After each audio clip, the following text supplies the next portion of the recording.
More research is coming to light that supports the true root cause of dementia and its related cousins, Parkinson's and Alzheimer's. What people are now just calling old age isn't old age at all. It's far from it. It's an advanced level of poor mitochondrial dysfunctions, deficiencies. People will continue to subscribe to the prescription-based treatment plan of maintaining good health only because it's mainstream, and we are trained to follow mainstream. If you don't follow mainstream, well, you're a sidewinder and considered dangerous, especially if you're a licensed practitioner. Here is a great opportunity to make up your own life, and you may not want to follow the crowd on this one. My belief is that dementia, specifically from Alzheimer's, is now the #1 killer in the United States. And that's been taken and how shall we say, hidden, because no one wants people to know that that's the effect of using technology through the 20th and 21st century. Polarized light isn't a friend of evolutionary biology. Turns out what is unpolarized light from the sun in the visible spectrum, from about 250 to about 3100. That is the light that we're designed to work with. If you live mostly in that light, you will not get dementia. If you live mostly in the other parts of the spectrum, you will get dementia. Mitochondrial health is really the buzzword for optimizing health. Mitochondrial metabolism is the gateway to quantum physics. Nutritional science may not like it, but it has always been a simple observational science only. These changes are what we talk about in our videos. We're on our 8th one, and today we got a good one for you because it's a deep dive into mitochondrial science, which is really going to reveal what ascension might have been in the ancient cultures of our world. It also exposes a part of our world that has fought to keep this knowledge from the public. Today we call that centralized medicine, in which the theme is time is a commodity, and commodities are tightly controlled in our world, and there lies the problem.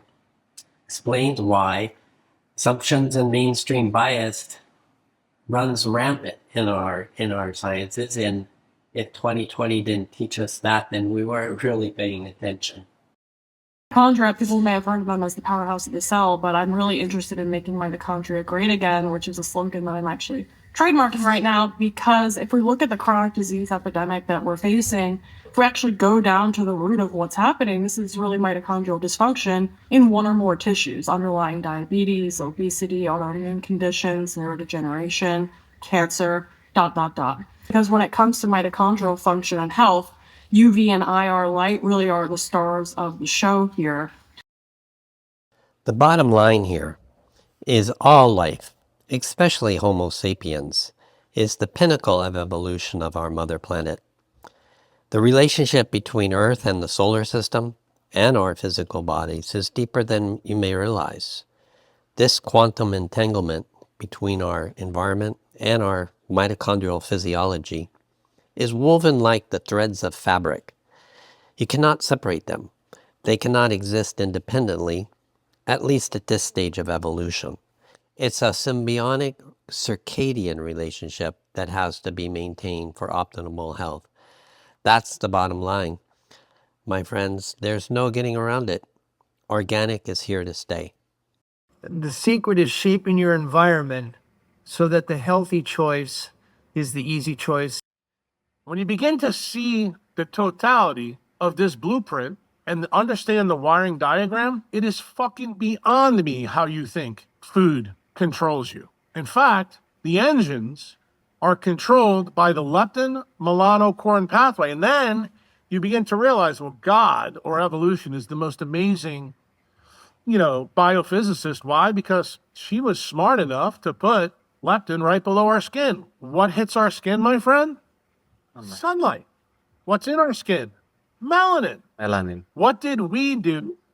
Right. What did we do? Post-Cambrian primates. We were the one primate that sucked everything inside, and we became even more complex. First question, is melanin on our skin? The answer is yes.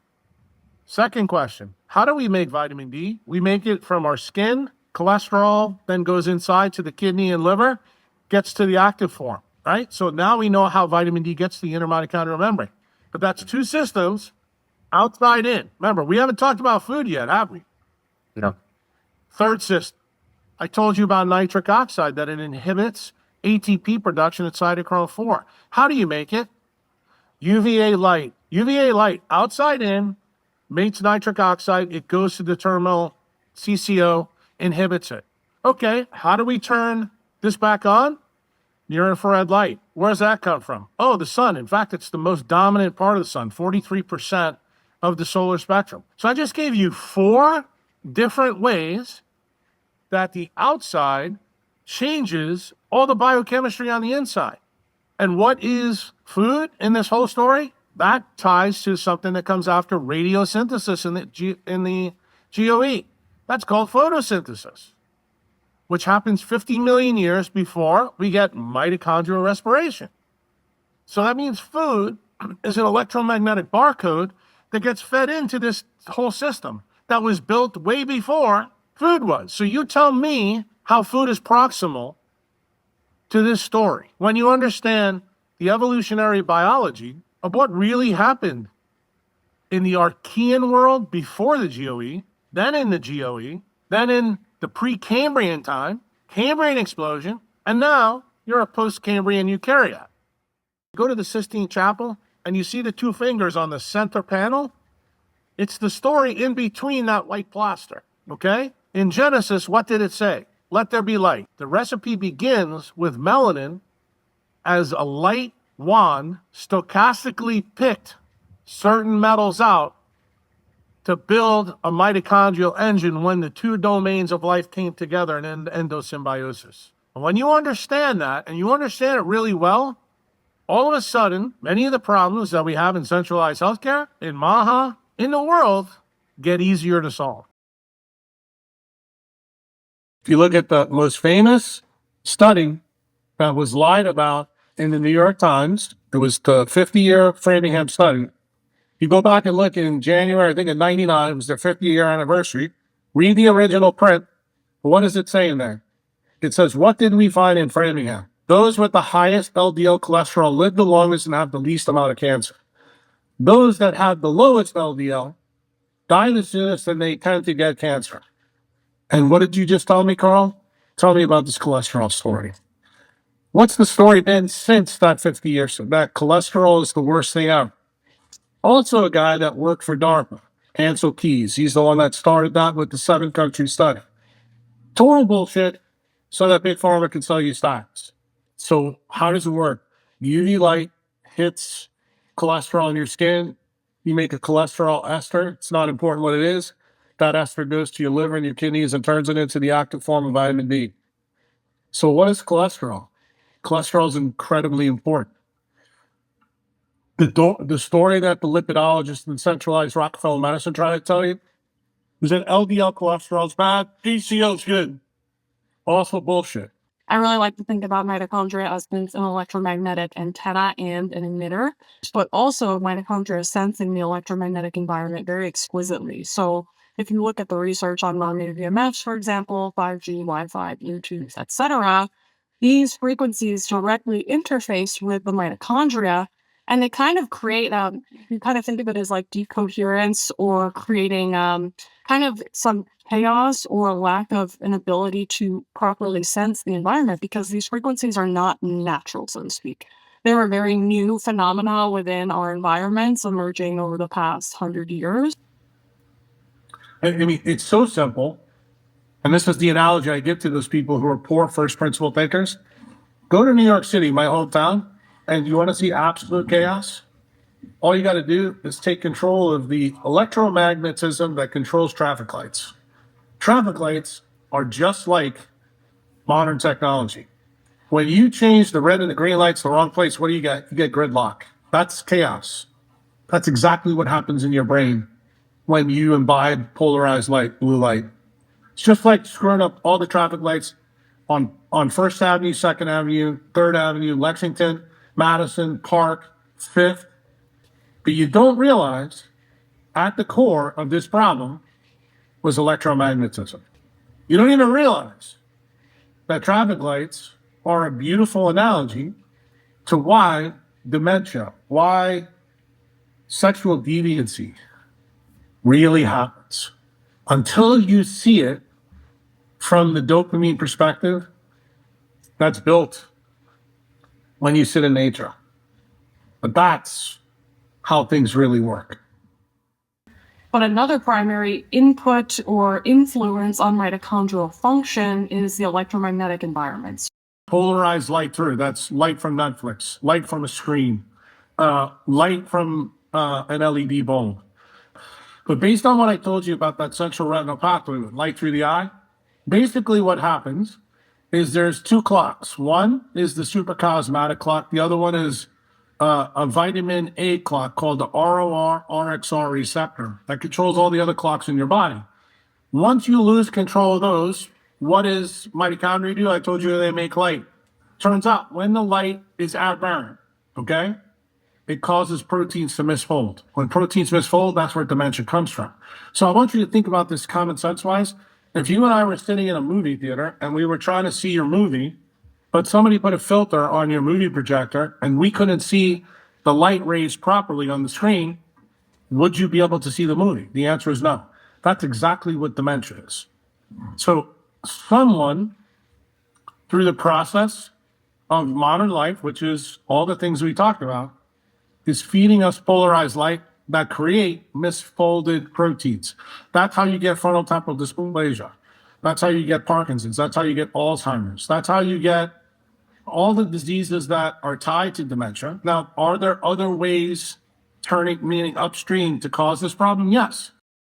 Let's say, talk about the military industrial complex, for example. It's very useful information to know how these frequencies can be weaponized versus the regeneration pathways. One could put their tinfoil hat on and say, this information is less advantageous for the population to know because then basically the powers that be can't have influence over people leveraging these frequencies. Don't realize every time you plug in to the AC power grid, you're creating polarized light around you.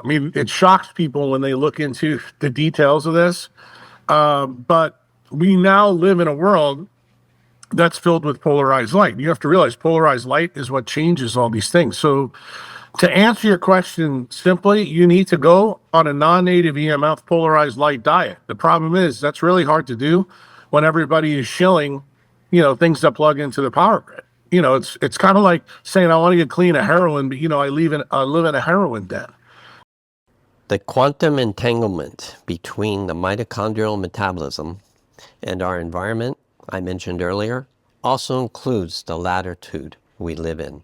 The colder, the more northern latitudes, all mammals have evolved through adaptation to these lower temperatures to stimulate mitochondrial ATP energy. Cold therapy has always been used for centuries in these northern tribes to thrive in these cold, extreme temperatures. Since you two guys are Vikings, I said cold is how you make sun that's not present where you guys live. That's the reason why I want you to embrace the cold to do that. So what did I just tell you? That temperature changes and light changes can control the biophoton spectra that your mitochondria make. Is it much easier to run your program with sunlight than cold? The answer is it is. So there's a benefit. When you have an uncoupled haplotype, which you two have and I have, we can use both the sun and we can use cold. Is when we say coupled versus uncoupled, let's parse that out for the audience to understand.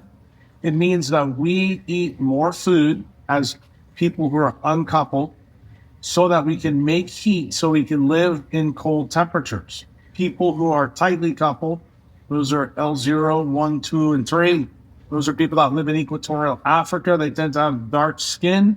These people win all the races all over the world. That is a consequence of their mitochondrial haplotype. The problem is if you put those people from Nairobi in your country, you would destroy them. they would not be as optimized over a long period of time. So that's basically an overview of kind of what a mitochondria does. It's really a pretty amazing hydrogen heat engine that creates light. It creates the show that drives all biochemistry in your body. It reverses photosynthesis. It makes melatonin. It is the source code of your life force.